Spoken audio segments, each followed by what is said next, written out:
प्यारे बच्चों, कैसे हो आप सब। आज हम पढ़ने वाले हैं कक्षा पहली हिंदी सारंगी का पाठ नंबर 18, कितनी प्यारी है ये दुनिया। बहुत ही प्यारा सा पाठ है ये हमारी दुनिया के बारे में। तो चलिए हम इसको पढ़ते हैं। मुझे हवा प्यारी लगती है और सूरज और बारिश भी। तो ये लड़की है, इसको क्या क्या अच्छा लगता है। इसको हवा प्यारी लगती है, सूरज और बारिश। मुझे धरती प्यारी लगती है और समुद्र और आसमान भी। तो इसको धरती, समुद्र और आसमान भी प्यारा लगता है। मुझे चिड़ियाँ प्यारी लगती हैं और जानवर और मछलियाँ भी। मुझे फूल प्यारे लगते हैं और फल भी। मुझे अपनी किताबें अच्छी लगती हैं और अपने कपड़े, अपने खिलौने भी। मुझे माँ और बापू प्यारे लगते हैं और अपने भाई और बहन भी। मुझे सारी दुनिया प्यारी लगती है। तो देखो इस लड़की को कितना कुछ प्यारा लगता है। आपको क्या क्या प्यारा लगता है ये आप अपनी कक्षा में डिस्कस करेंगे। इस पाठ को लिखा है जयंती मनोकरण जी ने। चलिए अब आते हैं इसके अभ्यास पर।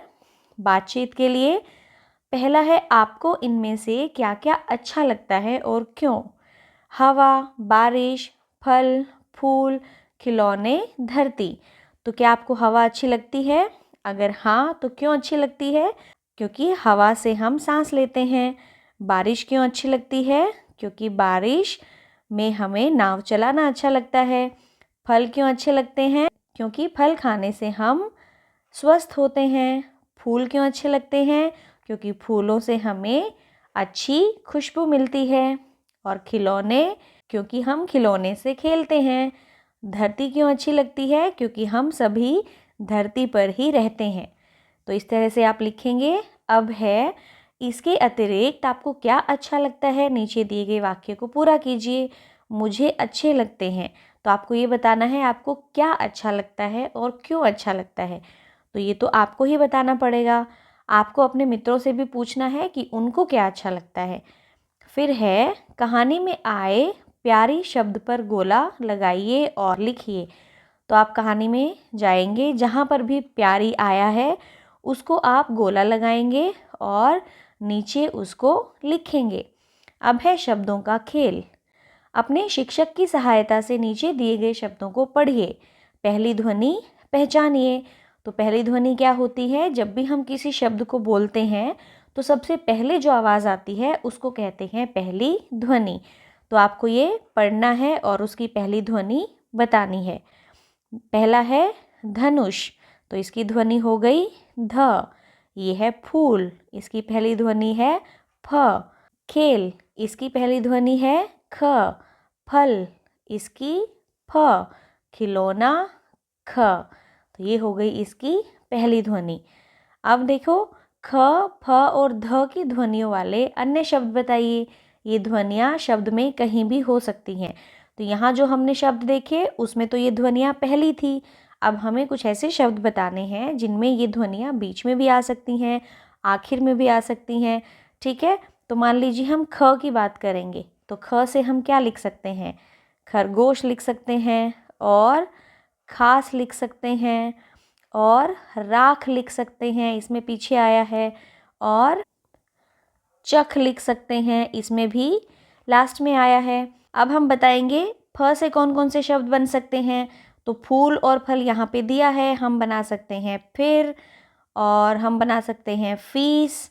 ठीक है, और हम बना सकते हैं फन। तो इस तरह से आप शब्दों को लिख सकते हैं। अब हम बनाते हैं ध से। ध से हम बना सकते हैं धरती और धन और धरा। ये भी ध से ही बनता है। तो इस तरह से आप शब्दों को बना सकते हैं। अब आते हैं अगले पेज पर, चित्र और बातचीत, हरी भरी दुनिया। तो आपको ये चित्र देखना है और फिर बातचीत करनी है। तो इस चित्र में आपको क्या क्या दिखाई देंगे? बहुत सारे पेड़, हरे हरे तोते हैं, ये बहुत सारे जानवर हैं जो घास खा रहे हैं। यहाँ पर कुछ पक्षी हैं, बगुले उड़ रहे हैं, ये मोर हैं। ठीक है, नीचे और पक्षी हैं, उनके बच्चे हैं, खरगोश हैं, और बहुत ही प्यारी सी हरी भरी ये दुनिया है। तो इस चित्र को देखकर आप अपने दोस्तों से बात करेंगे। अब है शब्दों का खेल। चित्र पहचान कर नाम लिखिए। तो ये क्या है? ये है मोर, ये तोता। ठीक है, नीचे देखिए, ये कौन है? ये है ख से खरगोश, और ये है घ से घोड़ा। ठीक है, इस तरह से आप इनको लिखेंगे। अब है चित्र देखकर नाम बताइए और पढ़ने का प्रयास कीजिए। ये है गाय, ये वन, वन क्या होता है? जिसमें बहुत सारे पेड़ होते हैं। वर्षा, वर्षा मतलब बारिश। वर्षा में जो ऊपर है ये र होता है, व, ये शा, और ये होता है र। ठीक है, तो इसको हम वर्षा बोलेंगे। ये है धनुष। इनको आप बोलने का प्रयास करेंगे और पहचानेंगे। तो ये था हमारा पाठ। मिलते हैं अगले पाठ में, तब तक स्वस्थ रहिए, सीखते रहिए।